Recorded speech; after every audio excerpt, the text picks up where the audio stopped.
Assalamualaikum. Waalaikumsalam. Ustadz, koma.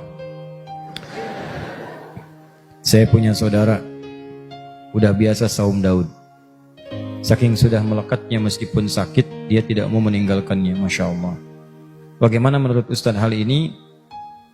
Sunnah, tapi sudah merasa wajib meski kalau sakit mungkin malah madarat, bukan manfaat lagi. Begini, ini hal semacam ini kalau sudah mendapatkan halawatul iman. Halawatul iman itu kenikmatan iman yang kalau sudah jadi kebiasaan rasanya gelisah kalau tertinggalkan.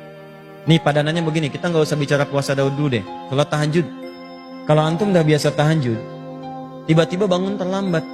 Terlambat itu bukan pas adzan subuh. Terlambat itu misalnya 3 menit sebelum subuh. Sekarang subuh jam berapa? Oh, paling gampang 4:30, yang paling gampang tuh. Ya udah saya kabulkan, misal 4:30 tuh. Dia adzan, dia bangun 4:25.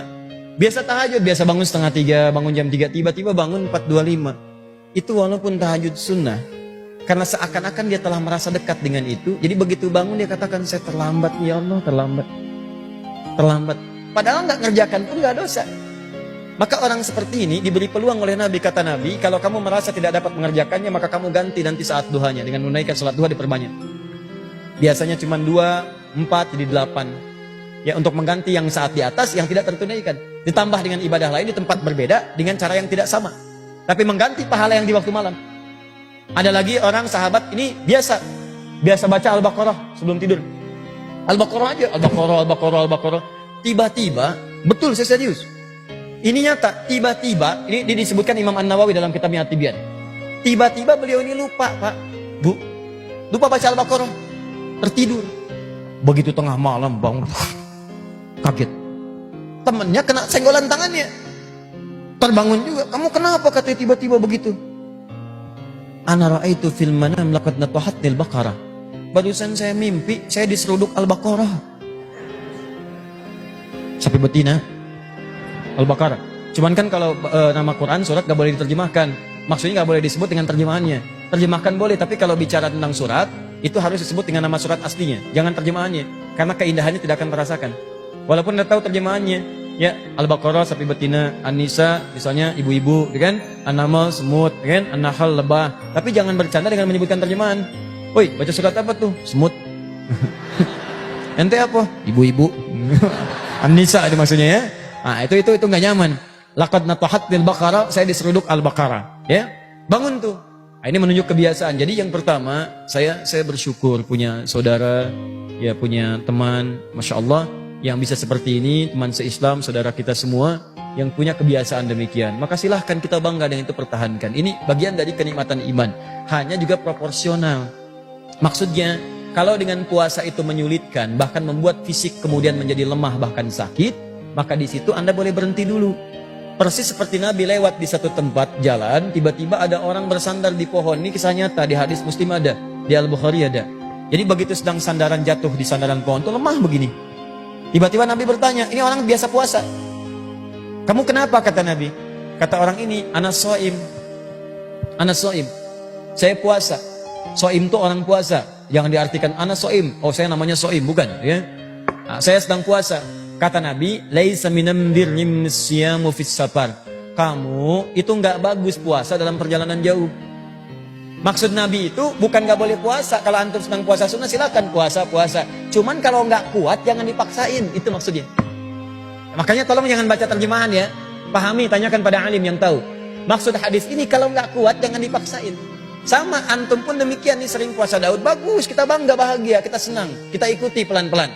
Ya. Beliau puasa Daud, kita puasa Senin dulu. Dan Senin naik Senin Kamis naik Ayyamul Bid, baru ikutin pelan-pelan. Tapi kalau sedang sakit dan puasa bisa menyulitkan, bahkan sakit, bahkan haram hukumnya puasa. Tapi yang membahagiakan, ada hadis di Al-Bukhari. Lihat bunyinya.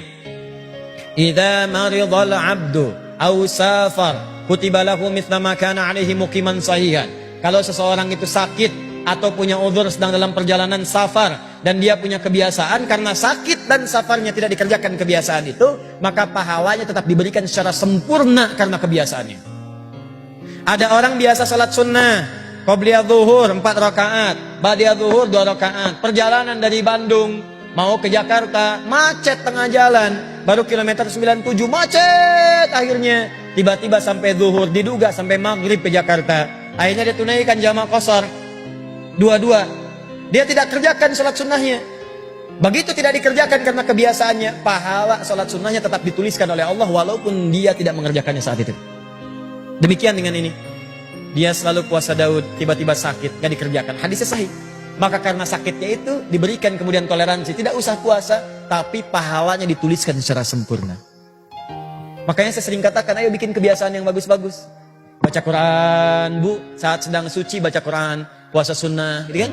Nah, begitu ibu datang masa haidnya kan tidak mengerjakan tuh. Quran gak dibaca, sholat gak dikerjakan dan sebagainya. Itu kalau punya kebiasaan seperti tadi, semua pahala dituliskan. Itu serius ya. Ya, sebelum masa menopausnya tiba. Karena akan kembali normal seperti yang lainnya. Ya, jelas ya? Alhamdulillah akhi, kita walaupun tidak sholat sunnah, pahalanya dituliskan ya, belum tentu. Ya, kalau antum gak punya kebiasaan gak bisa.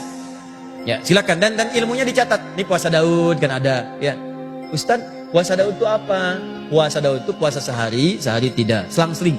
Jadi kalau sekarang hari apa? Sabtu. Ya, Ahad saya memulai Senin, Senin puasa, Selasa tidak. Rabu puasa, Kamis tidak. Kalau sudah puasa Daud, maka Senin Kamisnya berhenti. Jadi kalau sudah masuk ke Kamisnya harus libur, jangan dipaksakan puasa. Misal, Senin puasa, Selasa tidak. Rabu puasa, Kamis tidak. Mengacak nanti dan ketubuhnya itu terganggu, tidak stabil nantinya. Maka dibuat sehari puasa sehari tidak itu untuk stabilitas tubuhnya. Ya, supaya terjaga. Jelas ya? Jadi cuma ada puasa Daud, salat Daud tidak ada. Ya, jangan nyimpulkan sendiri. Kalau puasa Daud ada, berarti puasa itu hukumnya wajib, salat hukumnya wajib. Berarti salat Daud pun ada. Subuh salat, duhur tidak. Asar salat, maghrib tidak. Nah.